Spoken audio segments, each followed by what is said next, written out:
Hello everyone, I'm Ankit and you're watching StudyIQ IAS English. Now, whenever you see a photo of a court in India, you think of it as a place where common people like you and I go to whenever we are in search for justice. But today I'll tell you a specific instance, especially that happened in the year 1975 when a sitting Indian Prime Minister was asked to appear and testify in a court of law. But to understand the circumstances which brought an Indian Prime Minister inside a court of law, we need to understand some events that happened before and after that particular date. Now you need to understand, on June the 25th, 1975, the then President of India, Mr. Fakhruddin Ali Ahmed, late in the night was taking a bath. And at that time came Mrs. Indira Gandhi's private secretary, Mr. R.K. Dhawan, and R.K. Dhawan was carrying an ordinance. This ordinance was presented to the President of India, and after signing that ordinance brought national emergency for the first and only time in the history of Indian nation.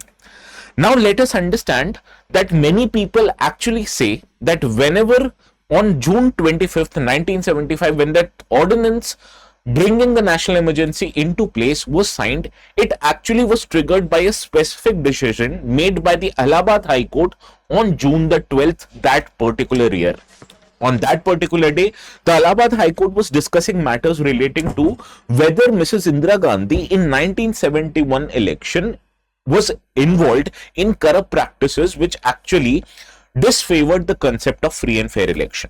So what happened in this sequence of event? How did actually Indian Prime Minister appeared in the court of law? What was the what you can say a ripple effect on the Indian democracy? This is what we are going to understand in our today's video, and the notes which I will be using for our today's session, you can also download them by going to a particular Telegram channel called as ATS Live, and while you're at it, please do not forget to subscribe to the channel also. Okay, so let us start by understanding what happened in the year 1971. In 1971, the 5th Lok Sabha general elections happened, and after this election, the Indian National Congress at that time, which was led by then Prime Minister Mrs. Indira Gandhi, they were victorious by winning 352 out of total 518 seats which were up for grabs in that election. But this election victory of the Indian National Congress and Mrs. Indira Gandhi herself was actually clouded by an allegation. In this allegation, the opposing person of Mrs. Indira Gandhi who contested election against her, a socialist leader, said that she was involved in electoral corruption and unfair practices and therefore her election should be cancelled out. This allegation against her was made by a leader from Ram Manohar Lohiya's Socialist Party, Mr. Raj Narain, who contested the 71 election against Mrs. Indira Gandhi from the Raebareli seat in the Uttar Pradesh. Now, Mr. Raj Narain was so confident that he would win this election, so much so that he even took out a victory rally even before the results were published. So when the results were published and not Raj Narain but Mrs. Indira Gandhi won this election, he decided to file a petition in the court of law asking it to nullify the elections by accusing Mrs. Indira Gandhi of corrupt practices which actually violated some of the provisions of the Representation of People Act 1951. So what was this issue? Let us understand this issue in detail. Now, Mr. Raj Narain actually approached the Allahabad High Court alleging that Mrs. Indira Gandhi had violated the Representation of People Act 1951. It was accused that she used government officials, including personnel from the armed forces and police, while conducting her election campaign, and in that election campaign she also used government vehicles. Now you need to understand, for the principles of free and fair election, whenever any person from the ruling party is undertaking election trips or election canvassing, in that process they are not allowed to use government resources. Whatever resources they should use in that process should be paid entirely by their respective political parties. So this is why you need to ensure that elections stay free and fair and no person in power uses the government ministry to get an unfair advantage in the elections. And it was also alleged that she had distributed liquor and blankets in order to influence voters, which exceeded 35,000 limit which was imposed on every candidate who was contesting the election. So in every election, the Election Commission of India imposes a certain monetary limit on how much they can spend on election related expenses, so which at that time was 35,000 rupees. Okay, so this was the allegation made on Mrs. Indira Gandhi by her political rival Mr. Raj Narain.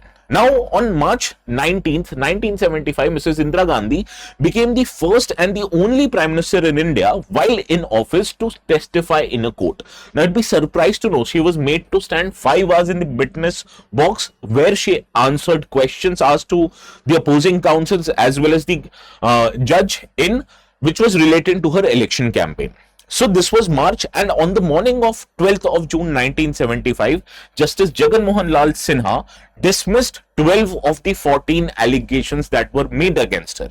But in that judgment, which was more than 1238 pages long, in that judgment, Justice Jagmohan Lal Sinha of the Allahabad High Court actually upheld 2 of the allegations made against her by her opposing rival, that was Mr. Raj Narain. So the Court of Allahabad High Court, when they passed the judgment, it stated that a person called as Yashpal Kapoor, who was Mrs. Indira Gandhi's former private secretary, had begun functioning as her election agent even before he formally resigned from government service. So this meant that Mrs. Indira Gandhi used services of a government officer while he was in office in order to do her election campaigning, which is prohibited as per the Representation of People Act. Similarly, the second allegation, which justice actually found to be true, was that officials of Uttar Pradesh government assisted Mrs. Indira Gandhi in her election campaign such that they provided facilities for her election meetings, including arranging electricity, and so much so that they even erected a podium from which Mrs. Indira Gandhi addressed her voters. Basically, she used government officials to provide her an undue and unfair advantages for her electoral campaign. Right. So these were the allegations found to be true by the Allahabad High Court. And as a result, in the judgment which was passed by the Allahabad High Court, it annulled Mrs. Indira Gandhi's election because she was found guilty of corrupt practices as per section 123 subsection 7 of the Representation of People Act. And therefore, the Allahabad High Court disqualified her from holding the office of the Prime Minister and barred her from contesting elections for next 6 years.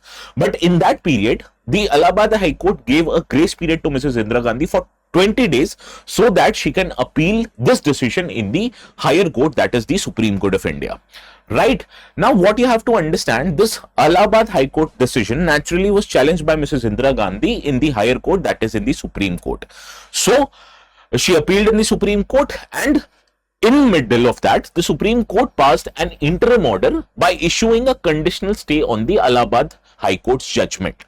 The Supreme Court stated that the Prime Minister, Mrs. Indira Gandhi, could continue to attend Parliament sessions, but in that process, she neither has the power to vote nor she can draw a salary until this appeal is taken care of and decided by the full Supreme Court bench. So, Supreme Court gave a only interim or a temporary relief to Mrs. Indira Gandhi that she can continue to remain the Prime Minister and attend parliamentary proceeding, but cannot vote in the Parliament unless Supreme Court hears this matter in its entirety. Now, the reactions that came from the Allahabad High Court judgment actually changed India's politics. So much so that people say that it actually heralded one of the darkest eras in India's independence history. You need to understand, the day when the Allahabad High Court's decision was actually brought outside, the opposition parties at that time held protest outside Rashtrapati Bhavan. Their demand was that the President of India should dismiss the Prime Minister who is held to be corrupt as per the decisions of Allahabad High Court. On June 25th, about 2 weeks later from the Allahabad High Court decision, the opposition held a large rally in Delhi's Ramlila Maidan. This rally was led by JP, which was the popular acronym for Jayaprakash Narain, a socialist leader. And in that meeting, it was held that anti-government movement would begin from a week-long protest that would start from June the 29th. And this movement was actually demanding the resignation of the Prime Minister Indira Gandhi. Right? So this is what was the reaction of the opposition from the decision of the Allahabad High Court. Now, fearing the decision of Allahabad High Court and the opposition's reaction, Mrs. Indira Gandhi's government decided something which was very unheard of in India's politics.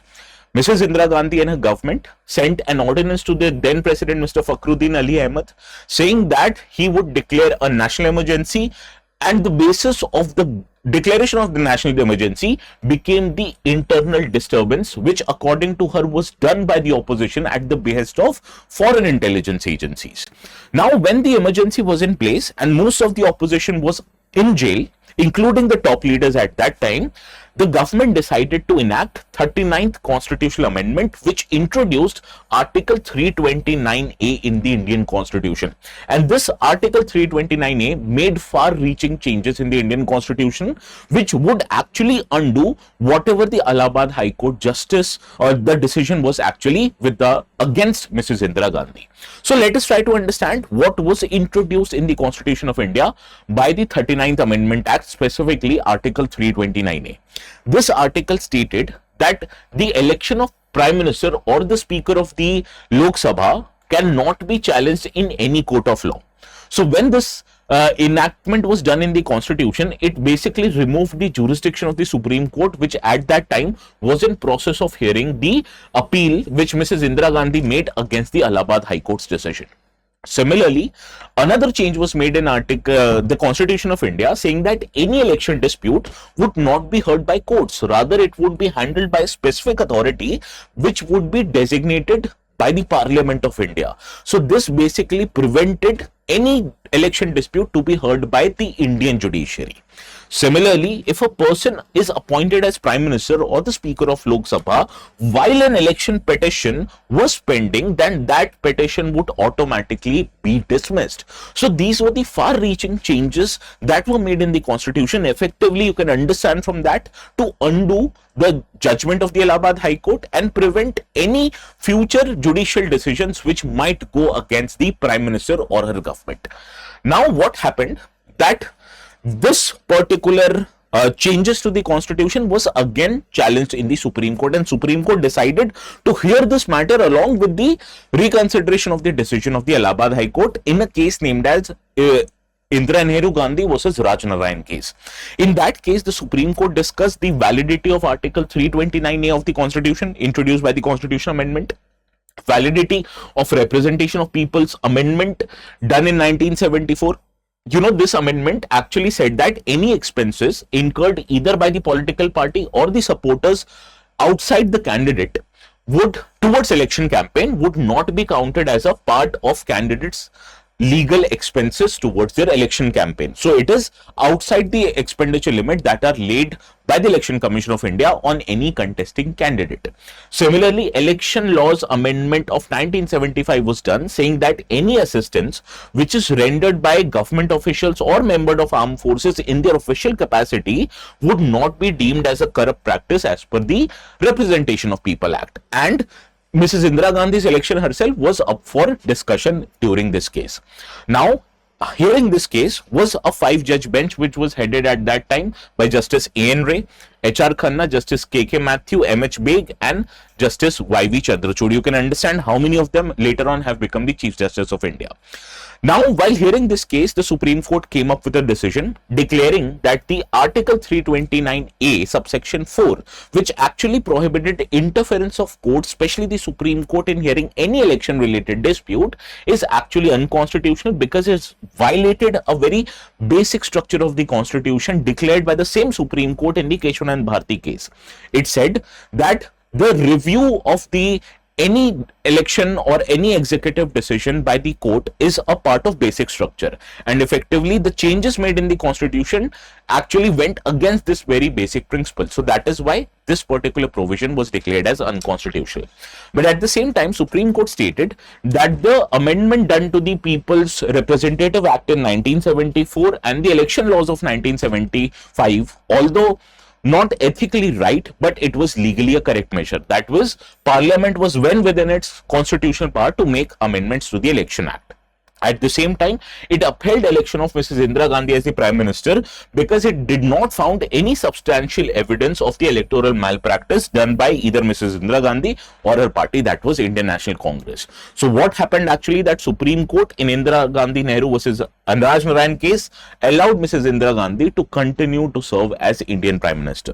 So what did you understand from our today's discussion? You understand that fearing that Supreme Court might invalidate her election, Indira Gandhi tried to surpass each and everything by bringing by bringing emergency when most of the opposition leaders were sent to jail, and at that time the government introduced an amendment which tried to invalidate the court's power to judicially review any decision made by the legislature or by the executive.